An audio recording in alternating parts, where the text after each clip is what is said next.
Hi everybody. So it's been probably maybe a week. No, tomorrow makes 2 weeks since my last update actually. And I remember because the last thing I told you guys was that that I needed to call the doctor, and that I needed to call the doctor, and I was going to make sure that he called me back, yada yada yada. Like, I was talking a whole bunch of junk, that I was for certain that I was going to make him call me back, because I called him and I hadn't heard from him. So basically, to make a long story short, I had to call this doctor several times for probably 2 weeks. It took 2 weeks for me to hear back from the doctor. So, as you know, like, I was really upset about that, because, you know, he put me on this progesterone pills for 10 days. I took the pill, and, well, you know what, I'm not going to make a long story short. Let me tell you guys what happened. So, he put me on the progesterone for 10 days. I took it for 10 days after my last pill. You're supposed to wait about 7 to 14 days for your period to start.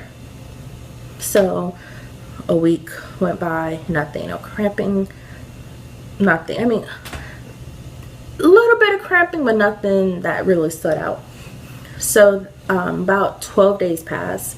So I ended up calling the doctor's office, and to let them know that nothing happened. Like, I had to start on my period. So I asked for the doctor or the nurse to give me a call back. So the nurse ended up giving me a call back. So I explained to her exactly what I told you guys, you know, and she pretty much was not sure on what to do. She was like, well, so what we're going to do is, you know, I'll just have you come in on Monday. This is on Friday. I spoke with her. So I'll have you come in on Monday. And she was like, so because basically, once I get my period on day 3 is when I'm supposed to go into the doctor and get a pelvic ultrasound, well, transvaginal ultrasound. So this was a Friday. So her logic was, okay, it's Friday. Let's schedule the appointment for Monday. If you get your period over the weekend, that's perfect. You'll have the appointment for Monday, so we can do the ultrasound, so that you could, as long as they don't find any cysts or anything, I can start taking the Femira.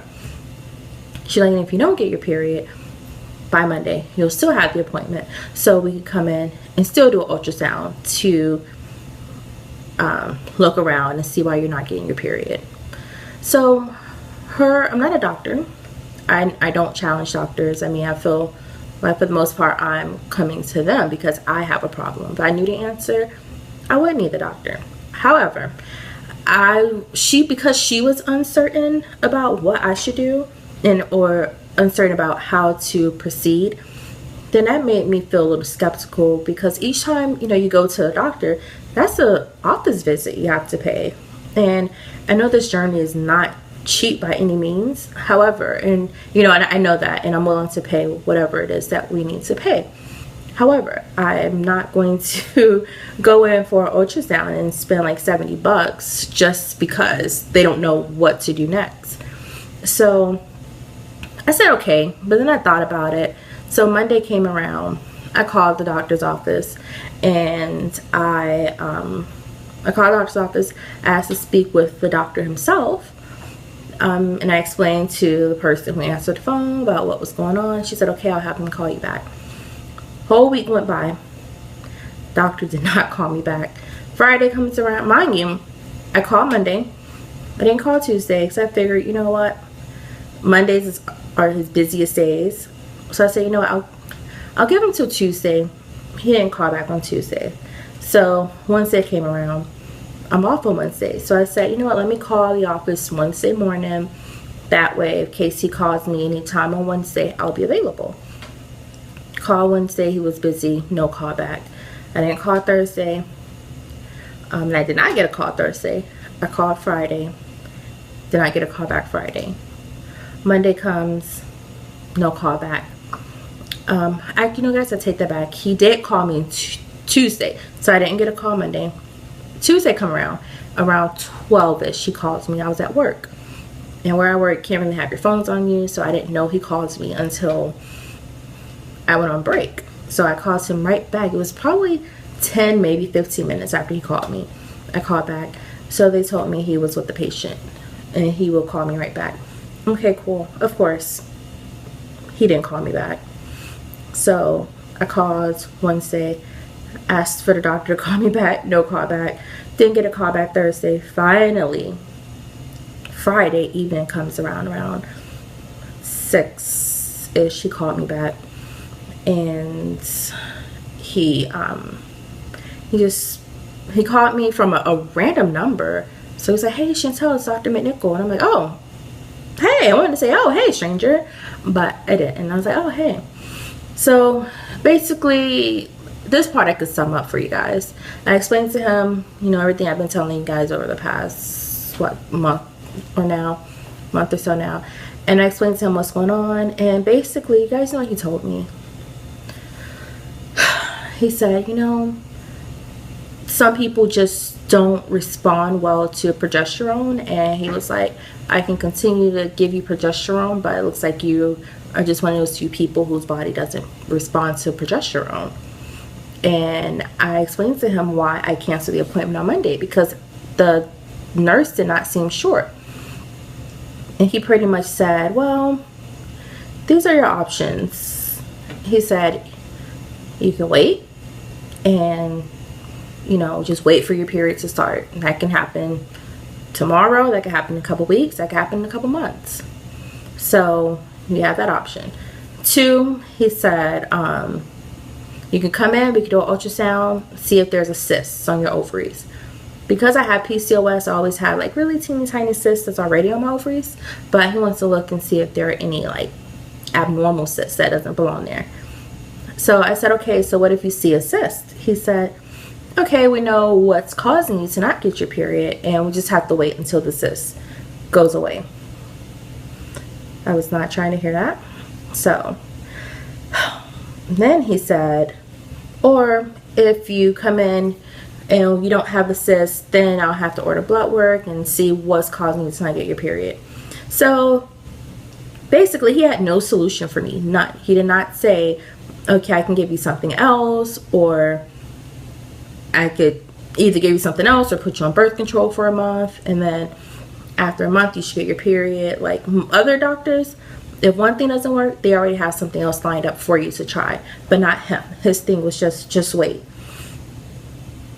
And I don't know, that really bothered me, because it's like, I don't know if it's because of my feelings or what. Like, I just feel like because I'm not going the expensive route right now of like IVF, I feel like he's just not, there's no sense of urgency anymore for him to help me. It's just, okay, the route she's taking is a very inexpensive route, take the pills, see what happens, that's it. Like, he's not really making much money off of me. And I mean, that's just how I feel. That may not be the case, but that's how I feel. I mean, why did I have to wait so long for a callback, and my anxiety has just been through the roof lately, like just through the roof, like, because I've been waiting for this doctor to call me back. By the time Friday came, I woke up with just, gosh, anxiety out of this world. I've just been really emotional, crying all the time. Like, poor Anthony has to like try to console me all the time, so I'm always crying. Every little thing makes me cry. Like this morning, we want to get like a gym, like buy some equipment, like exercise equipment, so we can get in shape or whatnot. So we have a spare bedroom that has pretty much nothing in it, but that room from day one we said would be the nursery room.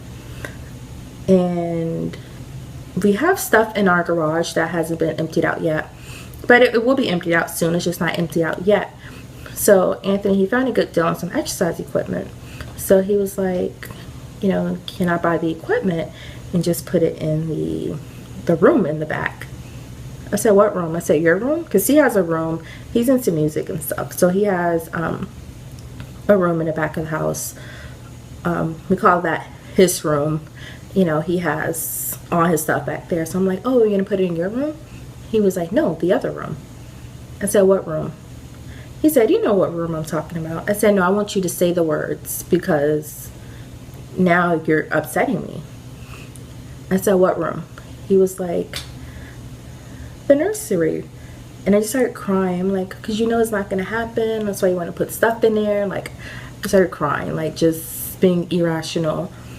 So now it's to the point, like everything is just upsetting me. Like my emotions are just out of control right now. Like, I don't know, I'm just really sad. Like, just really sad.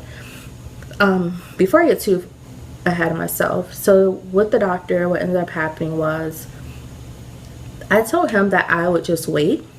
I said, I'll wait. I'll give it another 2 weeks or a month. And if nothing happens, then I'll call you at that time. But really, I'm just going to take matters in my own hand. I'm in several PCOS groups on Facebook. And so I came across some pills that a lot of women swear by, that you'll get your period, you know, in a matter of a couple weeks after taking these pills. They didn't come yet. I ordered them on Friday. I got a notification from Amazon saying that I should get them by Monday, by tomorrow. So when I get them, I will, probably not as soon as I get them, but when I get them, I'll take them for about a week. And then I'll do like an update, let you guys know. I'll show you a picture of the pills. I'll let you know how I feel taking them, any side effects, if I got my period. Like, I'll let you guys know all of that stuff. So,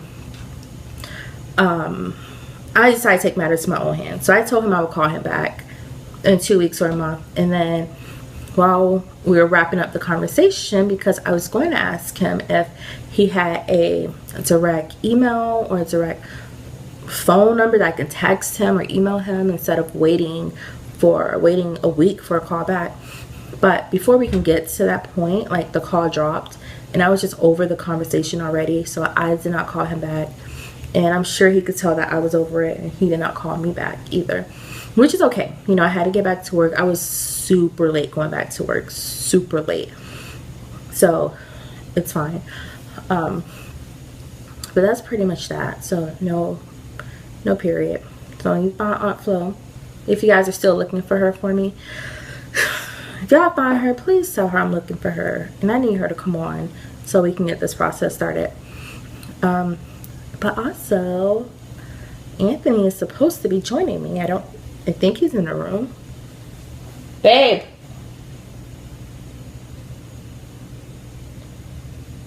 Babe.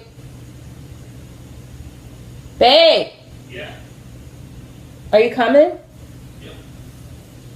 Alright, guys, he's coming. He's gonna join me. So, he knows that I'm gonna ask him questions. So this is not pre-discussed or anything. So I'm gonna ask him a couple questions. Whatever his response is, this will be my first time hearing his response. Like, he knows I'm infertile, obviously. He knows I'm going through this process. All right, bring a chair over. Wait, bring that one. That one's closer. Nope, why didn't you just bring that one? She's gotta be complicated.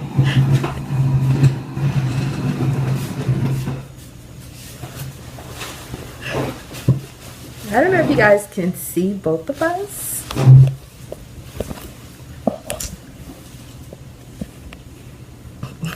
Why you gotta make your eyes so low?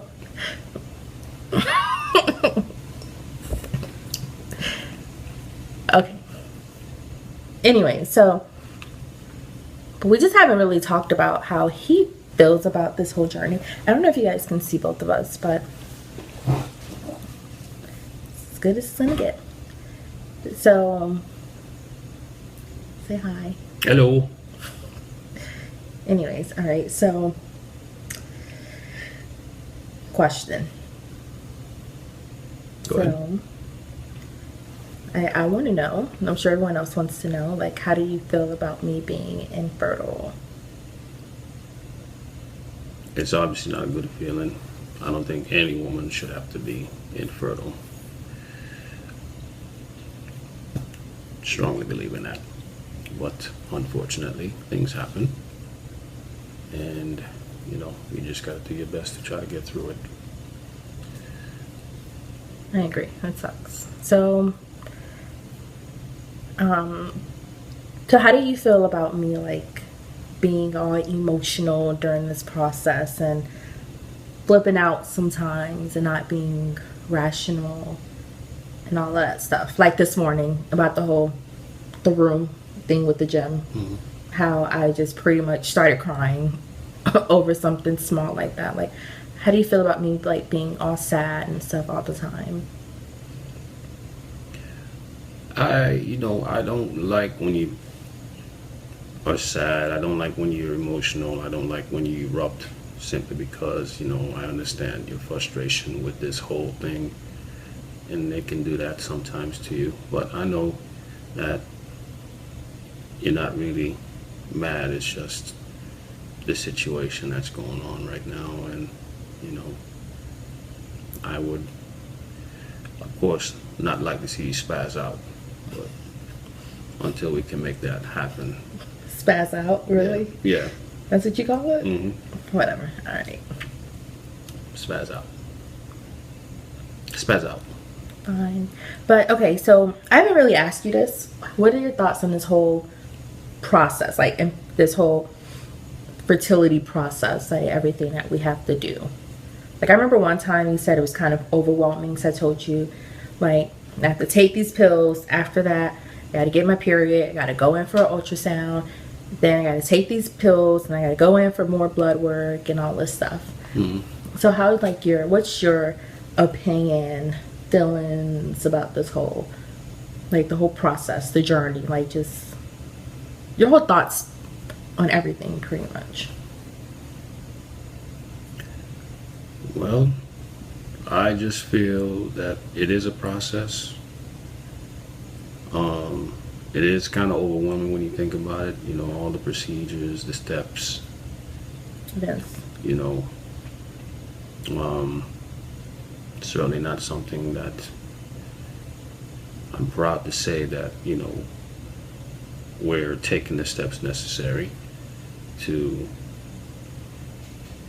complete this journey that we're on right now, and then hopefully someday or sometime down the road maybe, it'll be all worth it in the end.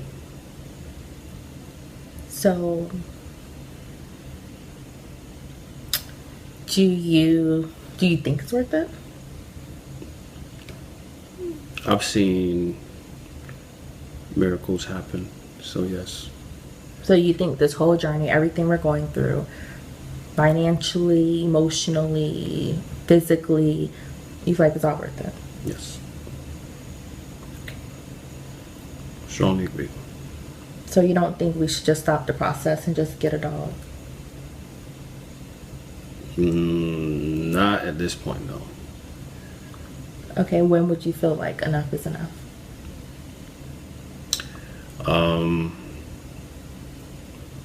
Well, enough will be enough basically when there's no progress, really. But, we're just starting. So, we just gotta let time play itself out, and we'll see what happens in the coming months or weeks. Or weeks? Mm-hmm. Nothing's gonna progress that quickly. Well, miracles do happen. Bruh, okay. All right, so we got Mr. Miracles Do Happen over here. I'm the realist over here. As far as being realistic. So, miracles do happen, but my body is not working the way it should be for a baby to be produced. So, yeah, miracles happen, but realistically, we need my body to do certain things for this miracle to happen. So, that's pretty much it. I'm trying to be happy, trying to find a reason to smile, but this whole process is really overwhelming. Like just lately, like last time I spoke with you guys, I was just in a really good mood. I was happy. And it's just like, wow, how things can change so quickly. Like I've just been depressed beyond belief. Like not wanting to do anything, not wanting to talk to people, friends, nothing, you know. It's just been really hard this last week or two. Like I've just been crying over every little thing. But I just wanted to update you guys. So I'm gonna get those pills hopefully by tomorrow. I'll give myself at least a week or so to before I update you guys, because there's no point in coming on just to show you a picture of a bottle and then that's it. So I'll at least wait until I take it for a week or two, or wait until I get my period or something, and then I'll be back, you know, on here unless something happens, unless a miracle happens. All right, good night, you guys. I love you all. Bye. Say bye. Bye-bye.